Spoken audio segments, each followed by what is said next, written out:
కొట్టడమే కాకుండా 3 రోజుల నుంచి వీళ్ళు స్టేషన్లోనే ఉండరు, వీళ్ళ పోలీసులు అదుపులోనే ఉండరు.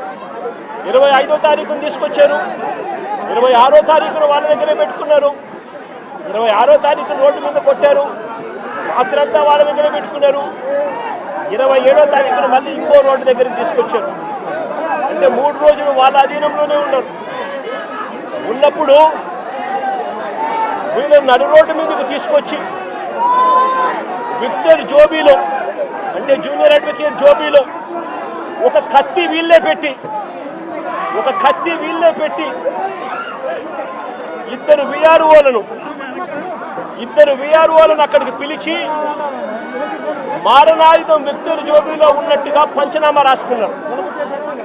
నేను అడుగుతా ఉన్నా, 3 రోజులు మీరు స్టేషన్లో పెట్టుకున్నారు, 25, 26 మీ దగ్గరే పెట్టుకున్న వ్యక్తిని 27వ తారీఖున రోడ్డు మీదకి మళ్ళీ 2వ సెంటర్ని తీసుకొని వచ్చి అక్కడ విక్టర్ జోబీలో కత్తి ఉంది అని చెప్పి విఆర్ఓలను అక్కడికి పిలిపించి విక్టర్ జోబీలో నుంచి కత్తి తీయించి విక్టర్ దగ్గర మారణాయుధం ఉందని పంచనామా రాయించారు.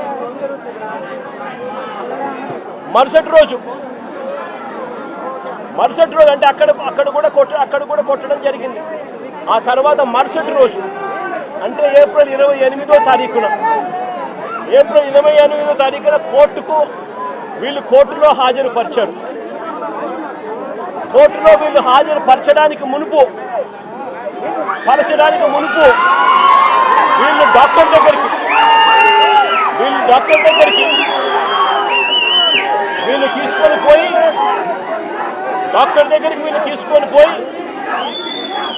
డాక్టర్ దగ్గర వీళ్ళు ఇంత దారుణంగా దెబ్బలు తగిన వ్యక్తులు ఇంత దారుణంగా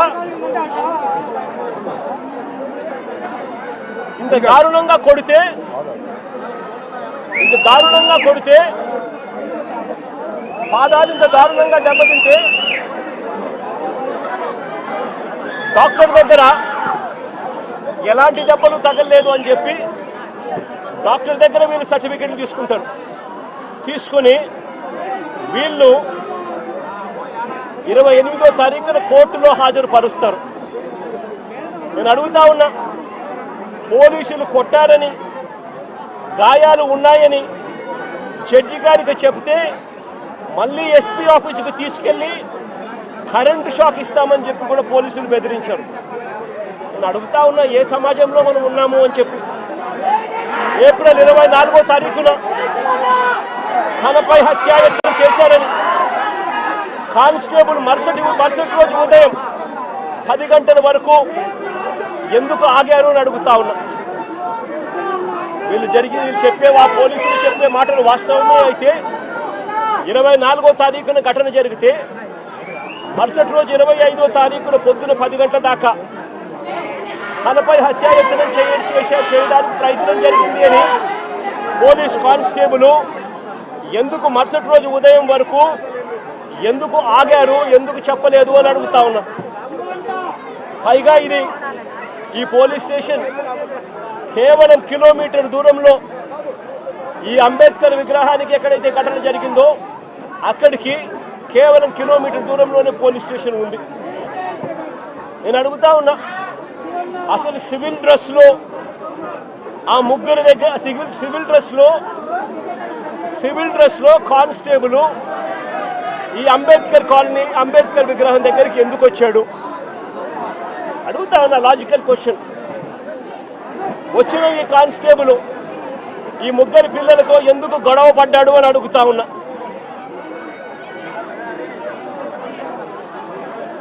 ఏప్రిల్ 25వ తారీఖున ఉదయం వీరిని అదుపులోకి తీసుకున్న పోలీసులు ఏప్రిల్ 25వ తారీఖున మంగళగిరికి వెళ్ళి వీళ్ళని అదుపులోకి తీసుకున్న పోలీసులు ఎందుకు 24 గంటల్లో కోర్టుకు హాజరుపరచలేదని అడుగుతా ఉన్నా. ఎవరినైనా అరెస్ట్ చేస్తే 24 గంటల్లో కోర్టు ముందర హాజరుపరచాలి అని చట్టం చెప్తా ఉన్నప్పుడు ఎందుకు 24 గంటల్లో హాజరుపరచలేదు అని చెప్పి ఇదే పోలీసులను గట్టిగా నిలదీస్తూ అడుగుతా ఉన్నా. ఇది చట్టాన్ని ఉల్లంఘించినట్టు కాదా అని అడుగుతా ఉన్నా. ఈ కేసు టూ టౌన్ పోలీసులు హ్యాండిల్ చేస్తూ ఉన్నప్పుడు, ఈ కేసును టూ టౌన్ పోలీసులు హ్యాండిల్ చేస్తూ ఉన్నప్పుడు పక్క స్టేషన్లో ఉన్న ఇంకో సిఐకి ఈ కేసుతో ఏం సంబంధము అని అడుగుతా ఉన్నా. ఎందుకు పక్క స్టేషన్లో ఉన్న ఇంకో సిఐ కూడా ఇలా వచ్చి కొట్టే కార్యక్రమంలో ఎందుకు పాల్పంచుకున్నాడు అని అడుగుతా ఉన్నా. అతను కూడా వీరిని దారుణంగా కొట్టే పనిలో ఎందుకు దిగాడు అని అడుగుతా ఉన్నా. కోర్టు కన్నా ముందు, కోర్టుకు ప్రవేశపెట్టే ముందు వీరిని హాస్పిటల్కు ఎందుకు తీసుకెళ్లారు అని అడుగుతా ఉన్నా. కోర్టుకు ప్రవేశపెట్టే ముందు వీరిని హాస్పిటల్కు ఎందుకు తీసుకొని పోవాల్సి వచ్చింది అని అడుగుతా ఉన్నా. కోర్టుకు హాజరు పరిచే ముందు ప్రభుత్వ హాస్పిటల్కు ఈ ముగ్గురిని తీసుకెళ్లినప్పుడు తనను పోలీసులు కొట్టారని, గాయాలు కూడా ఉన్నాయని వీళ్ళు పదే పదే ఆ గాయాలను చూపుతూ డాక్టర్లను అడిగితే అక్కడి డాక్టర్లు ఎందుకు నోట్ చెయ్యలేదు అని అడుగుతా ఉన్నా. ఇంతటి దారుణంగా కొట్టినప్పటికీ, ఇంతటి దారుణంగా గాయాలు కనిపిస్తా ఉన్నప్పటికీ ఎందుకు డాక్టర్లు దాన్ని నోట్ చేయలేదు అని అడుగుతా ఉన్నా. అంటే కేవలం మెడికో లీగల్ కేసు అవుతుంది అని, కేవలం మెడికో లీగల్ కేసు అవుతుంది అని, మెడికో లీగల్ కేసు కాకుండా పోలీసులు డాక్టర్ను కూడా ఈధర్ బెదిరించాలి, లేదా డాక్టర్ కూడా ప్రలోభాలకు లోనయ్యన్నా ఉండాలి.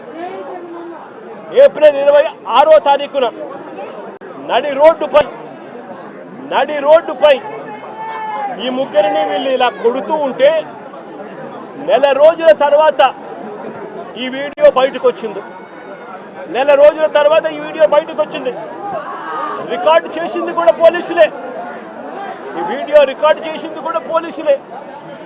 పోలీసులకు జరుగుతా ఉన్న అన్యాయాల మధ్య పోలీసుల్లో కూడా కొంతమంది జరుగుతా ఉన్న అన్యాయాన్ని జీర్ణించుకునే పరిస్థితి లేక పోలీసులు కూడా, మంచివారైన పోలీసులు ఈ వీడియోను విడుదల చేయడం జరిగింది. నేను అడుగుతా ఉన్నా, ఇంత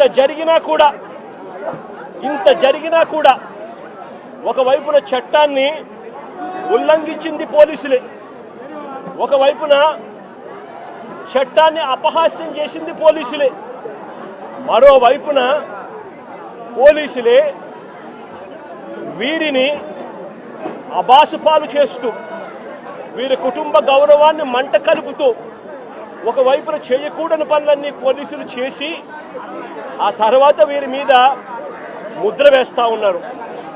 వాళ్ళు చేసిన పనిని జస్టిఫై చేసుకునే దానికోసం ఈ పిల్లల మీద వీళ్ళు ముద్ర వేస్తూ ఉన్నారు. సంఘ విద్రోహ శక్తులుగా, నేరస్తులుగా, గంజాయి బ్యాచ్గా, రౌడీలుగా వీళ్ళ మీద బురద వేసే కార్యక్రమం చేస్తూ ఉన్నారు. నేను అడుగుతా ఉన్నాను ఒకటే, ఆ పాత కేసులకు దీనికి ఈ ఘటనకు ఏం సంబంధమో అని అడుగుతా ఉన్నా. వీరి మీద ఏదైనా గతంలో ఏదైనా కేసులు ఉండొచ్చేమో నాకు తెలియదు, కానీ ఆ పాత కేసులకు ఈ ఘటనకు ఏం సంబంధమో అని అడుగుతా ఉన్నా. ఈ ఘటనలో జరిగింది ఏమిటి అని అడుగుతా ఉన్నా. ఈ జరిగిన ఘటన పాత కేసులకు ఏం సంబంధం అని అడుగుతా ఉన్నా. ఈ ఘటనలో ఏకంగా దౌర్జన్యంగా వాళ్ళ ఇళ్ళకు తీసుకొని పోయి, వాళ్ళ ఇళ్లలో నుంచి వాళ్ళని లాక్కొని వచ్చి, వాళ్ళని దారుణంగా కొట్టి, రోడ్డు మీద కూడా కొట్టి షేమింగ్ చేసి వాళ్ళని ఇంత దారుణంగా చేస్తూ ఉన్నారు. నేను అడుగుతా ఉన్నాను ఒకటి, ఇలా వక్రీకరించి వ్యక్తిత్వ హరణం చేస్తూ తప్పును ఒప్పుగా చూపించే ప్రయత్నం చేస్తూ ఉన్నా ఇదే పోలీసులను అడుగుతా ఉన్నా, ఇక్కడే ఉన్న పోలీసులను అడుగుతా ఉన్నా. విక్టరు ఒక న్యాయవాది, జూనియర్ అడ్వకేట్ కాదా అని అడుగుతా ఉన్నా.